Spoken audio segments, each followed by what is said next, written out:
Привет, гильдия! В этом видео я хочу рассказать вам об одном из многих бесплатных способов пополнить свои запасы камней истока, о котором, как я заметил, многие забывают. Плюс, если вы владелец множества персонажей, этот способ то, что доктор прописал. Для его реализации нам понадобится чайник безмятежности, наша карманная обитель, которая становится доступна с 35 ранга приключений, а получить чайник можно только после завершения сюжетной линии в Лиюэ, победив в финальной битве водяного монстрикулуса и завершив задание архонтов приближения новой звезды. Вам станет доступен квест «Чайник. Полная чаша». В нем, кстати, вы познакомитесь с Ян Фэй. Завершив уже это задание, в награду бабулька-адепт подарит вам столь нужный предмет, который вы найдете в своем инвентаре в разделе «Предметы». Но вернемся к теме видео.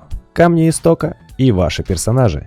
Так как чайник по факту это наш собственный конструктор, разработчики помимо того, что дали нам возможность обустраивать все по своему вкусу, но также заботливо подготовили уже готовые наборы интерьера и экстерьера. Вот они нас и интересуют, а точнее не простые наборы, а любимые наборы персонажей. Приобрести вы их сможете у духа чайника Пухлиша. Обратившись к нему, выбираем сокровищницу, далее раздел чертежи декора, и вот здесь выбираем наборы, соответствующие вашим персонажам.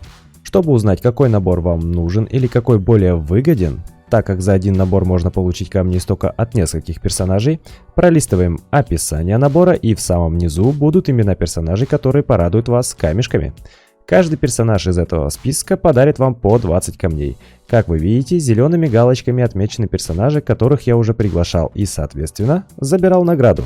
Не отмеченные, которых можно пригласить, но у меня их пока в наличии нет. Но как появится, то мне будет достаточно установить набор, пригласить компаньона и получить свои плюшки.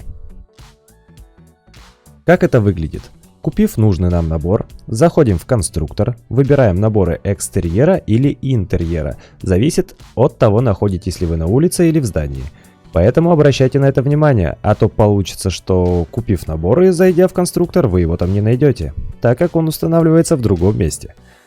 Далее выбираем любимые наборы, значок сундука с клевером, находим нужный нам и нажимаем на кругляшок в верхнем правом углу. Нам откроется фотография, как будет выглядеть готовая конструкция. В нижнем правом углу, каких персонажей нужно приглашать. Напомню, галочкой отмечены персонажи, которых вы уже приглашали.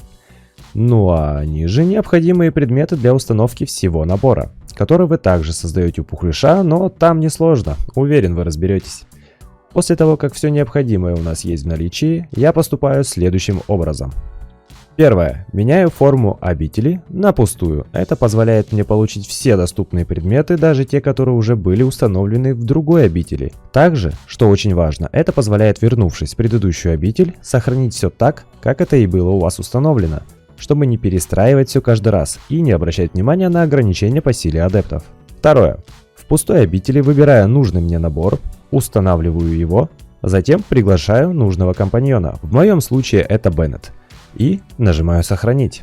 После просто подходим к персонажу и начинаем диалог, завершив который мы получаем награду камни истока и прочие плюшки.